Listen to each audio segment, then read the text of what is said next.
সেনাবাহিনীকে নিয়ে fake news, doctor Khalilur রহমানকে নিয়ে ফেক নিউজ এবার সামনে এসেছে। এবং যখন এই নিউজটা সামনে আসে তখন সামাজিক যোগাযোগ মাধ্যমে ব্যাপক প্রচারণা আমরা শুরু হতে দেখলাম সন্ধ্যার পরপরই। সেটাকে কেন্দ্র করে এক ধরনের হাইপ তোলার চেষ্টা করা হলো। বিডি ডাইজেস্ট নামে একটা অনলাইন, সেই অনলাইনে এই খবরটা এসেছে। তাদের শিরোনামটা দেখে নিন, তারা কিভাবে শিরোনাম করেছিল।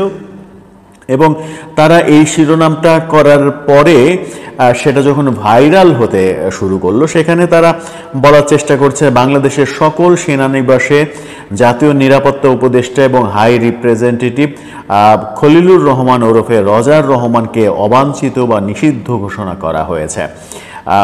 28 মে বুধবার বাংলাদেশ সেনাবাহিনী সংশ্লিষ্ট একাধিক সূত্র বিডি ডাইজেস্টকে বিষয়টি নিশ্চিত করেছে। অর্থাৎ তারা সেনাবাহিনীর সোর্সকেও ব্যবহার করছে, সেনাবাহিনীর সোর্স তাদেরকে এটা বলেছে।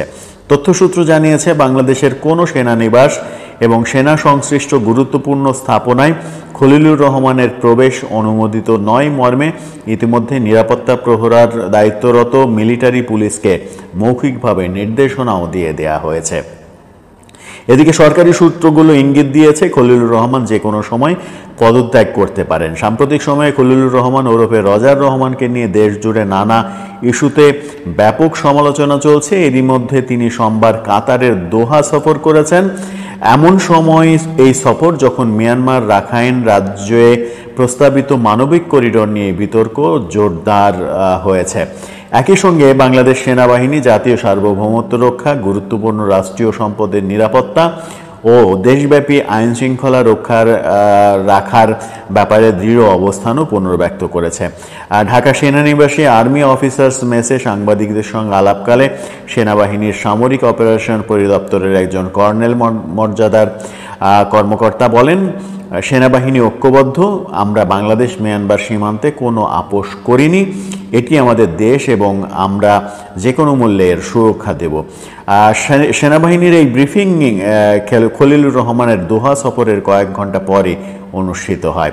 সরকারি সূত্রের দাবি, খলিলুর রহমানের এই সফর ছিল পরামর্শের জন্য, যদিও একাধিক সরকারি কর্মকর্তা বলছেন তিনি কাতারের আমির তামিম বিন হামাদ খলিফা আল থানির কন্যাকে কক্সবাজারের রোহিঙ্গা শিবির পরিদর্শনের জন্য আমন্ত্রণ জানিয়েছেন। শোনা যাচ্ছে ডক্টর খলিলুর রহমান কাতার সফরে গিয়েছিলেন, এটা সত্য কথা।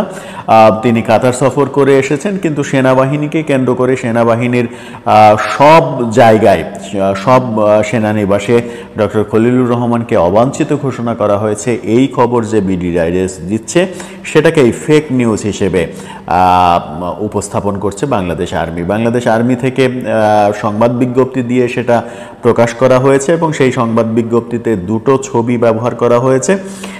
সেই দুটো ছবিকেই এই বিডি ডাইজেস্টের একটা নিউজ আর একটা হচ্ছে ফেসবুক পোস্ট, সেই দুটোকে আপনারা দেখে নিতে পারেন। সেই দুটোকেই ফেক নিউজ হিসেবে সামনে আনার চেষ্টা হয়েছে এবং তারা বলছে এটা ফেক নিউজ, এটা সত্য নয়। কিন্তু এই ধরনের খবর কেন, সেনাবাহিনীকে কেন্দ্র করে এই ফেক নিউজ কেন ছড়ানো হচ্ছে? প্রথমেই বলেছি যে দুটো কারণ হতে পারে। একটা হচ্ছে সেনাবাহিনীর বিরুদ্ধে ষড়যন্ত্র, সেনাবাহিনীকে নানাভাবে বিতর্কিত করা, সরকারের আরও বেশি মুখোমুখি করার উদ্দেশ্যে এই কাজ হতে পারে। আরেকটা কাজ যেটা হতে পারে, বলছিলাম যে ভালো চিন্তা করে, এক ধরনের আগ বাড়িয়ে ভালো চিন্তা, যে সেনাবাহিনীর পক্ষে মুভমেন্ট করবে কিংবা সেনাবাহিনীর জন্য জনমত তৈরি করবে। জনমত তৈরি করলে সরকার বিপদে পড়বে। সেনাবাহিনীর ভালো চাইতে গিয়েও সেনাবাহিনীকে এক ধরনের বিতর্কের মুখে ফেলা হচ্ছে।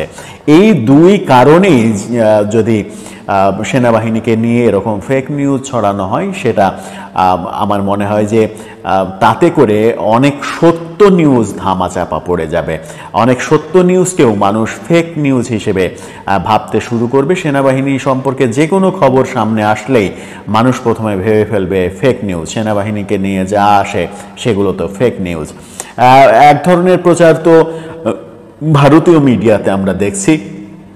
যেমন ভারতীয় মিডিয়া গতকালকে খবর করেছিল রাতে যে সেনাবাহিনী প্রফেসর ইউনূসের বাসভবন যমুনা ঘিরে ফেলেছে, জাপান যাওয়ার আর কোনো অবস্থা নেই, তিনি জাপান যেতে পারবেন না, তাকে অ্যারেস্ট করা হবে, এই ধরনের নানা খবর ভারতীয় মিডিয়াতে প্রচার প্রপাগান্ডা আমরা দেখেছি। কিন্তু সেগুলো কি বাস্তব হয়েছে? সেগুলো কি সত্য হয়েছে?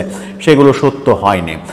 তো আমরাও প্রত্যাশা করব যে ভারত যেগুলো করছে সেগুলো তার আমরা ঠেকাতে পারবো না, কিন্তু আমাদের রেসপন্সিবিলিটির মধ্যে যেগুলো রয়েছে, বাংলাদেশে এবং বাংলাদেশের জনগণ যে কাজগুলো করছে, এবং অনেকে বিদেশে থেকে সেনাবাহিনীর বিরুদ্ধে নানা ধরনের অপপ্রচার করছেন, সেনাবাহিনী সম্পর্কে রগে সব তথ্য উপস্থাপন করছেন, অনেক সাবেক সেনা কর্মকর্তা সেনাবাহিনীর বিরুদ্ধে বিষোদ্গার করছেন, সেনা প্রধানের বিরুদ্ধে বিষোদ্গার করছেন, এগুলো বন্ধ হবে। কারণ দিন শেষে সেনাবাহিনী বাংলাদেশের স্বাধীনতা এবং সার্বভৌমত্বের প্রতীক।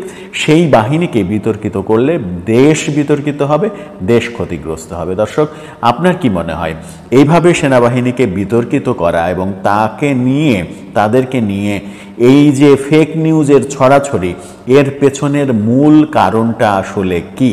আপনার মতামত জানিয়ে লিখতে পারেন আমাদের কমেন্ট বক্সে।